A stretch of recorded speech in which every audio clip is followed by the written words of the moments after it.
just in Japan on a bike, and here still at the Triumph Riot.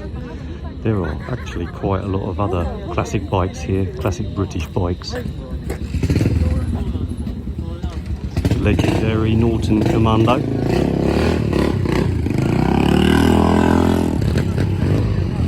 With its rotary engine, if I'm correct. So I said in the last video, I'm not an expert, but I do know a few things. I do like Norton, I have to say. Oh, and there's the Ace, there's an Ace Cafe badge on there, which is the same as, I've got an Ace Cafe jacket. It's the same Ace of Clubs logo.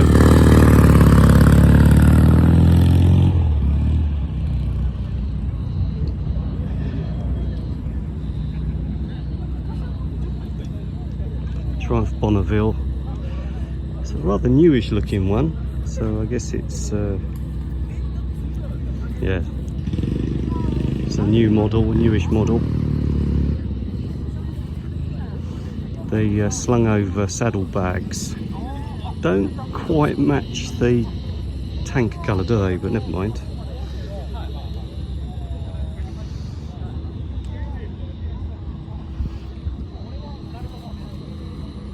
This, to me, this is like classic Norton to me.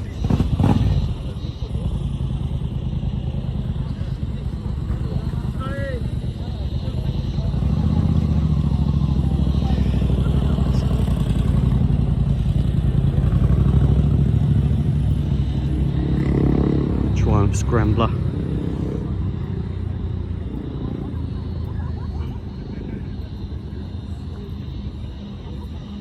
Interesting.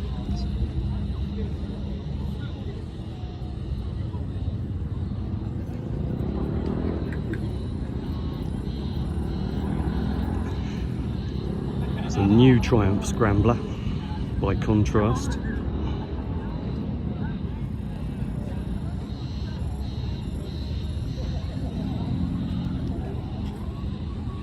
Another Norton Commando.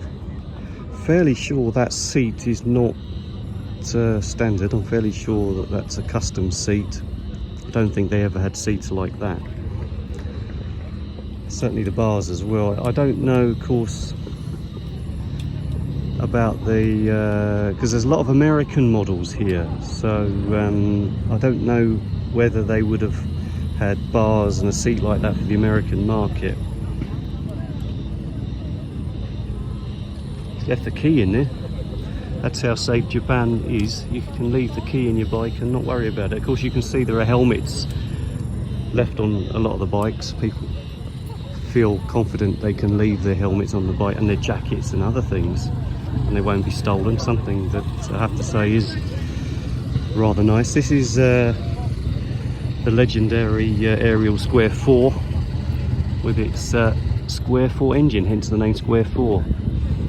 Now, I was saying earlier to my friend who's here, we'll look at his bike in a moment, that the Ariel Square 4 notoriously overheats, and that's in Britain, where the weather isn't as hot as this. It gets really hot in Japan, in the summer especially, and the Ariel Square 4 no doubt has overheating issues, especially if you're stuck in traffic with these old air-cooled engines. So yeah. Anyway, legendary bike.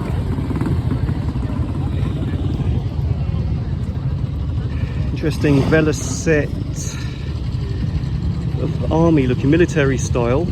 It's a shame he's had to ruin it with this silly plastic box on the back. That's quite a common thing to do in Japan, put these strap these big plastic boxes on the back.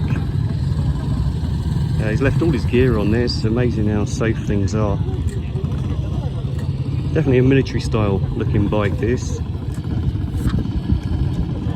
Definitely got an air of World War II about it.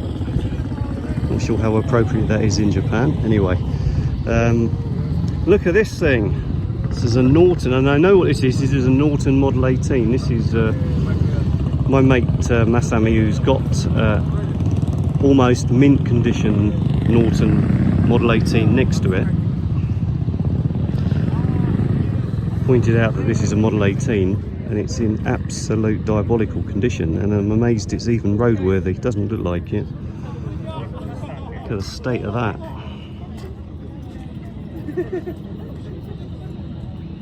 Funny little screen on that.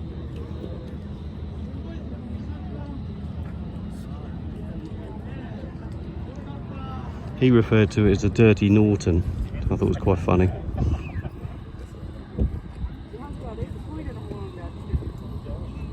Absolutely amazing. I'm amazed it passed its government inspection. They call it Shaken here, the government inspection. I'm amazed it's got one. By contrast, there is my friend's Model 18, which is in absolutely amazing condition. He does lovingly maintain and restore them, and he's had to make his own parts sometimes because he couldn't get them. I think this fuel line, I think he made that himself. He's got an amazing workshop with loads of old tools and things. Somewhat of a Britophile old Masami. Well, I say he's old, he's not old, he's in his 40s. Really nice guy. He's got a big collection of old British motorbikes, by the way, and I'm hoping to do a video dedicated to his British motorbikes. Now, he has changed a few things on some of his bikes, so I don't know about this one, but that headlight definitely doesn't look original. The glass anyway, the lens, but it does say on it Lucas, so Lucas is an old make, an old British make that is famous for its electrics and its headlamps.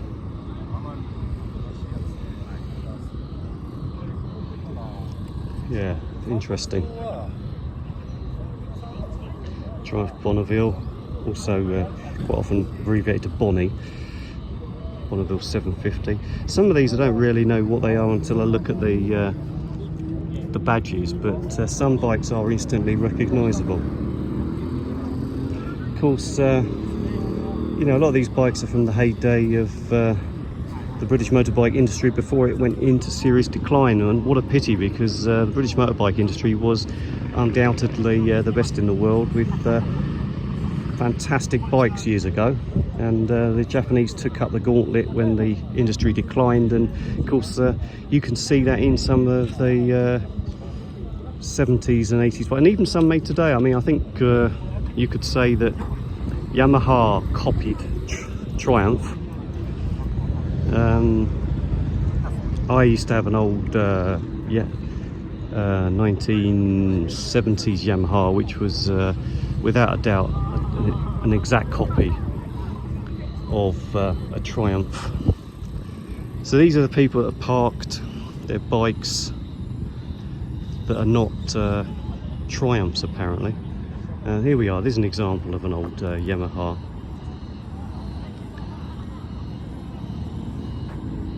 Yeah, nice. Is this shaft drive? Is this no, it's chain drive. All right. I think if I've got, I think that's an XS 650. I think, fairly sure that's an XS, and you can see the how it has totally copied the old British bikes, and of course refined them and made them better when the British bikes were all suffering from quality control issues and unionism and all the rest of it. Well, the Kawasaki, yeah, Kawasaki is interesting because Kawasaki, you know, like this W series, you can see BSA in that, can't you? You can see how that they, the old Kawasaki's, and they still make Kawasaki's, the old retro style Kawasaki's. Royal Enfield. Now, Royal Enfield, the name is being used, and they're still making them in India. The Indian company bought the rights, makes Royal Enfield. Don't know, this looks like it's an old Royal Enfield. I mean, it's got the old drum brake on the front.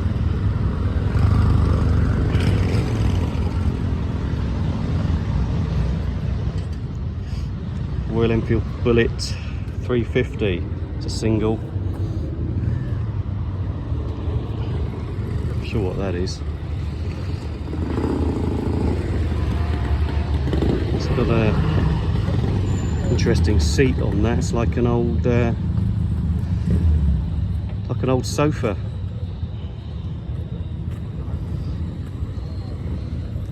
Chippendale, isn't it? It's like an old Chippendale sofa, that seat. And what else we got? An old BMW Boxer, Harley, BMW R100S, legendary bike. These engines are just known to go on forever and ever without issues. These twin Boxers. Looks like, well, it's difficult to tell. It looks like it, almost like a police model. That not sure though, because I think actually they're going back into the days of post-war early West Germany. The police bikes, of course, were green, military green, I think, but later I believe they did change to white. There's nothing on it to suggest it's police. It just looks a little bit with that fairing, doesn't it? But could be wrong.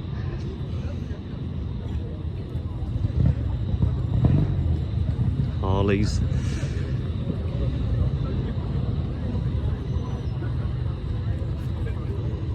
Ducati coming up here. It's an old style cowl on the old style bikini fairing.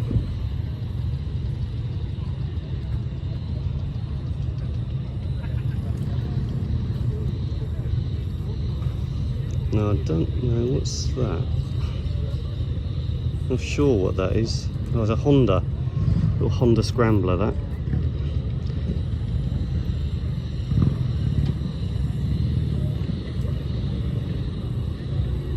Some of these are, you can see what they are in the video, see the names on them.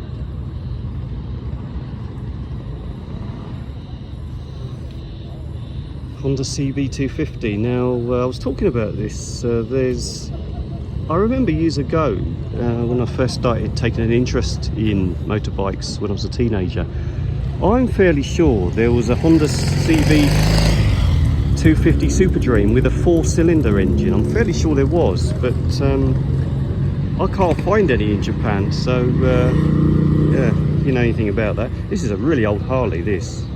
I believe this is a knucklehead. This is really old school, this.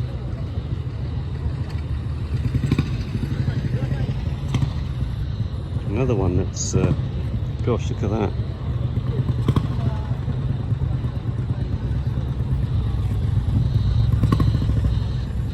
This is a local, he's got a local registration plate on that, Fuji-san.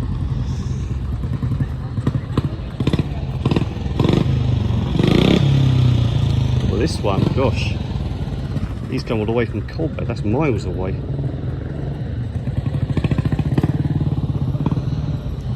Can't believe he's ridden all the way here to Colbert.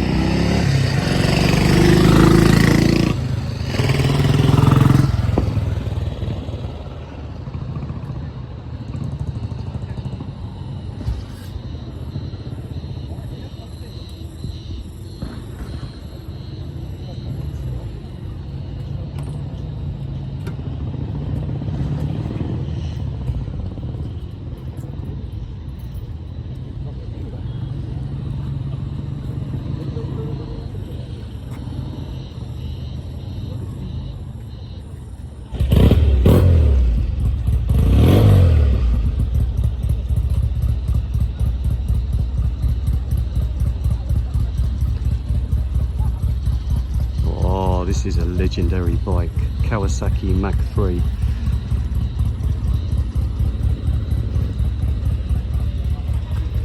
Absolute legend, the 2-stroke triple.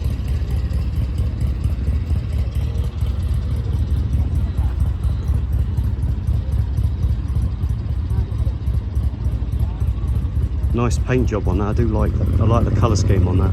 This is an absolute legend of a bike, this. Mental bike in its time, absolute mental.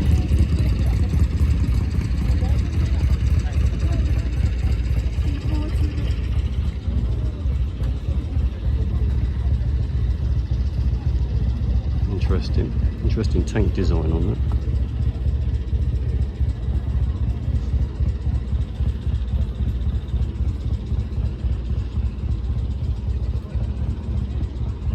BMW R100 again.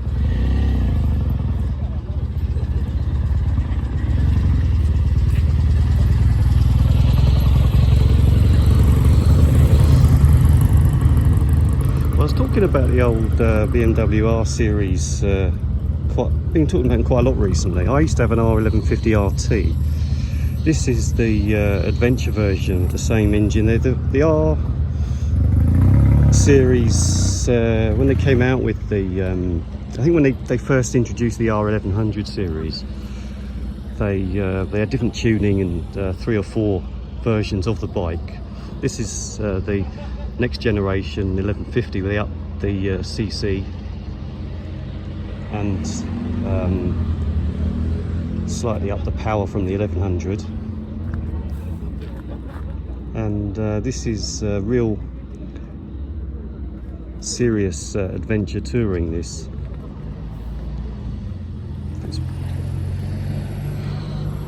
twin boxer, amazing low down grunt, amazing torque on these bikes. So Moto Guzzi, that don't even need to see the badge. This is very unique looking vehicles. These stand out with their V-twins that are transversely mounted, which is something that Moto Guzzi is famous for. Dakar, I guess the F650 GS Paris Dakar, not the BMW R100.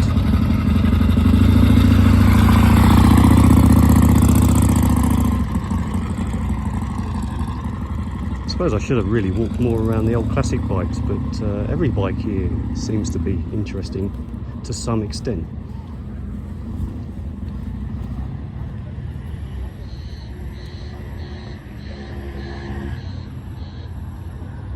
That's nice. I do like that. I always say this, don't I? That the Kawasaki's are the most beautiful bikes. What's this? The old RZ250. That's a 2-stroke, isn't it? Yeah.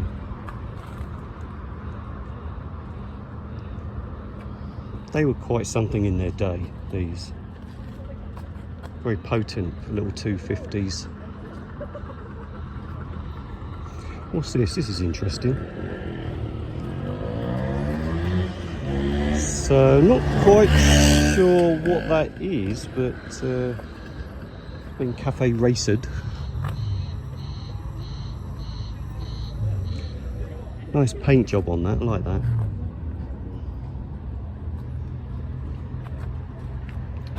This old Kawasaki is an interesting one. Not quite sure what that is. It's like an old Scrambler or something. Right, there we are. It's just about it then. Massive K1600 GT, absolutely huge. Way too big for Japan's roads. And this is interesting. I saw this earlier. This Ducati. This is an amazing looking bike, I have to say.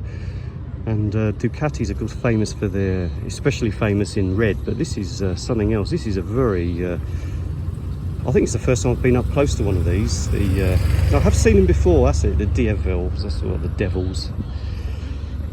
So, what the devil is this? Yeah, it's an amazing looking machine, I have to say. Really interesting. I do quite fancy that, actually. Yeah, I could go for something like that. Nice. Anyway, this is just in Japan at the Triumph Riot, and with Mount Fuji in the background. And catch me in the next video.